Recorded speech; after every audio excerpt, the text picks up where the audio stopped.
and welcome back to our channel, Sage Seeking Sisters. I'm Jackie. And I'm Stacy. And another episode of Sages of the Ages, Remembering Forgotten Wisdom. Today we have a new guest with us. If you want to introduce yourself. My name is Norma Allen. Thank you for being here with us. Thank you for having me. Yes. Thank you so much. And please don't forget to like, share, and subscribe. So, Norma, what would you say has been like your greatest life lesson or an experience that's changed you or your views of the world? I really can't zoom in on just one specific life lessons. I believe that there's multiple life lessons that came up to one, and actually I'm still learning. I think with loss is such a very big challenge, but through all those small lessons, the biggest is to know that I have a purpose. We all have a purpose, that each one of those little lessons that we go through, we gain purpose, we gain wisdom, and I think the end result is always going to be what our purpose is, what God has put us on this earth for. So the biggest life lessons through all those small little lessons is that I have a purpose, and it's not just about me. It's also about those that I will come in contact with, what I have learned, what I can share with them, and be a testimony to help someone else on their journey. Yes. So do you see that as your life purpose, helping others and being a testimony? Yes, definitely. Definitely. Spreading love, and really introducing people to a higher power, which I know is God, for myself in my life. Because my purpose isn't to come to this earth and stay and, surely have fun, life and life more abundantly. But there is a purpose to make it to eternity as well. So I am just really passing through. Yes, It's just, we're all just here passing through, and making, finding that purpose through life. Some of us still haven't found it. But again, it's just one step at a time. That's right. One step at a time. It's a process. Exactly. And I heard and I love this, that we're all walking each other home. Amen. What you said. Yeah. Amen. Well, that's beautiful. I like that. Yeah. And so do you have a morning spiritual or wellness routine that you do? No, not necessarily. I mean, it's just before I even get out of the bed, I kind of acknowledge God, and I acknowledge and I thank Him, and then I just get still and just spend that presence before turning on the TV, before doing anything. Like, okay, Lord, it's me and you. You download to me what you would have me to do on this day. Prepare me for whatever it is, and then it's move on to the coffee and the water and move on. Like, okay, I'm ready. The day is ready. Done. Yeah. Well, and I think that's so powerful too, because, and I'm guilty of it myself too, but a lot of times we wake up and the first thing that we're doing is we're checking our cell phone, or we are, turning on TV, watching the news, things like that. Right. And there is something about that stillness and just sitting in that stillness to start the day. Amen. Healthy. Yes, it is. You mentioned sharing love. What is your definition of love, or how do you see the concept of love? I look at love as an energy, actually. I think it's an energy. I think that in each and every one of us, there's a void that God placed in us that only He can feel.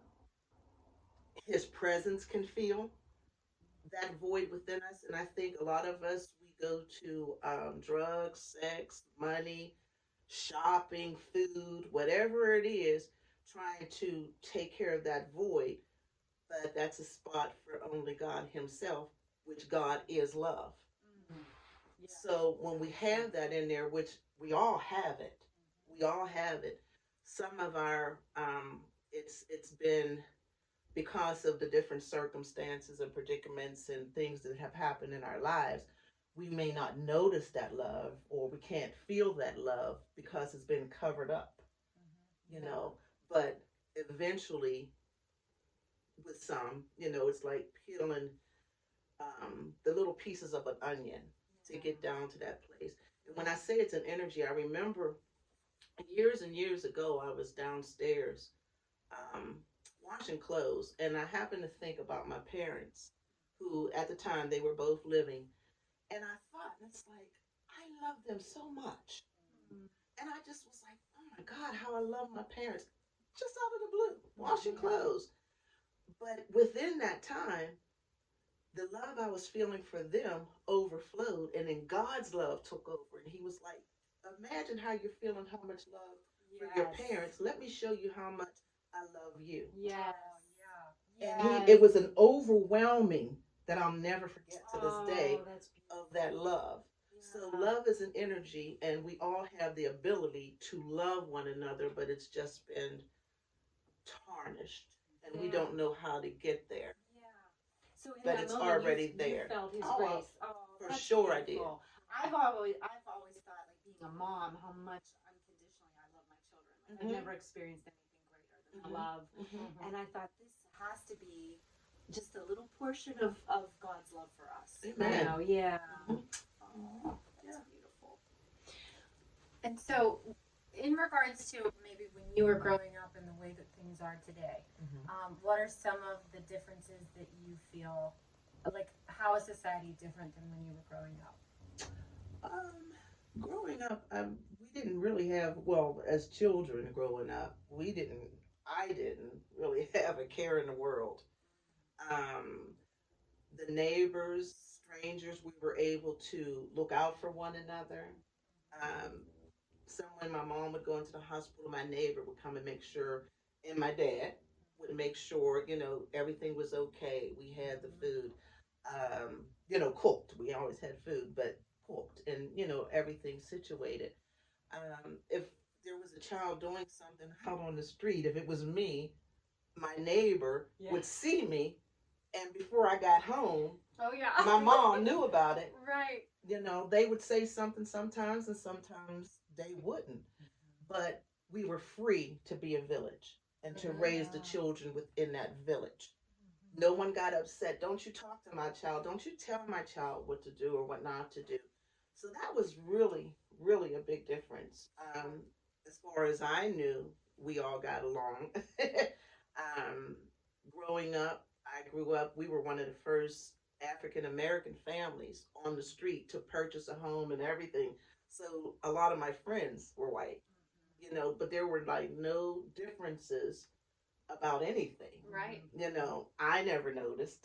Right. Yeah. Right. That's what you knew. Yeah. Yeah, it's what I Yeah. knew. Yeah. So I, I think that's one of the biggest differences that just seemed like we genuinely cared for one another. Yeah.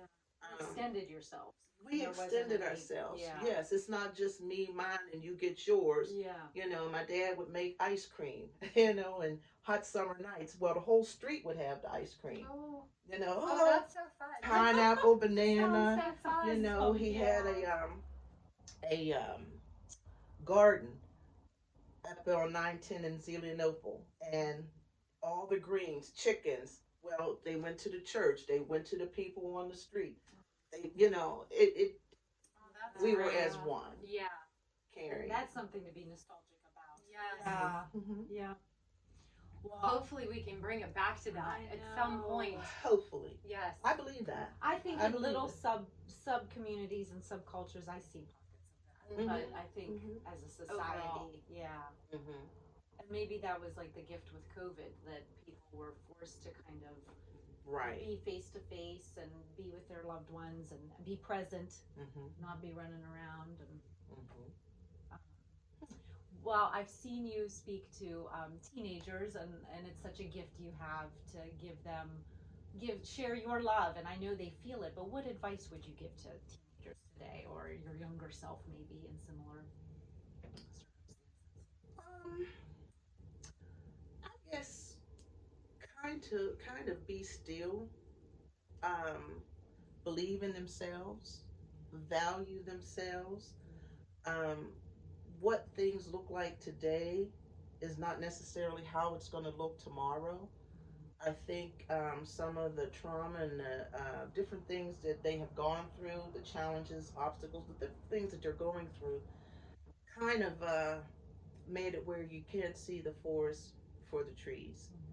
And I think they really just kind of need to believe in themselves. Believe in themselves. Yeah, yeah. Understand things do change. It's not the end. It's not all in, but they have to understand that. Right. You know.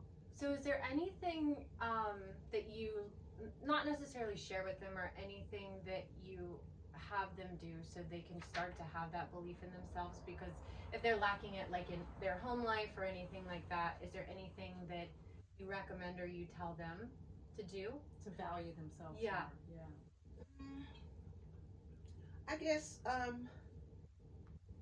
listen to their own intuition. They have to go deep within themselves and listen, because there's so many voices out there. There's so much interference and distractions out there, and sometimes it's hard.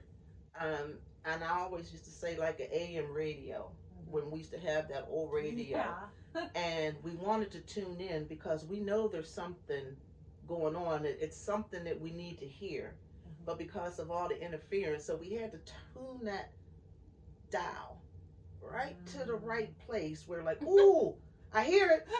I hear it. There it It's is. right there. It's right there. Right. Clarity. Oh, Clarity. Yes. And that's the same thing. We have to and don't second guess themselves. Yeah. Well, that's great advice. Don't second guess it. Sure If is. you have a vision, then go with that vision. Leave the distractions alone. And really believe in yourself. Um, Darren and I, my grandson, we were reading this book by Bruce Lee. Okay. And it was called Be Water, My Friend. And we were going to both read it together and then talk about it after each chapter. Well, neither one of us really got past the first chapter. I'm starting to try to pick it up again, like, okay, let's get back to this. Yeah. But the main thing is in there, and those younger people may not know who Bruce Lee is or was. He was a martial artist. And one thing he said, be water, my friend, because water can get around anything, any obstacle, anything, a big rock. It's going to find a way to get over it. It's going to find a way to get under it. It's going to find a way. You have a leak in your roof.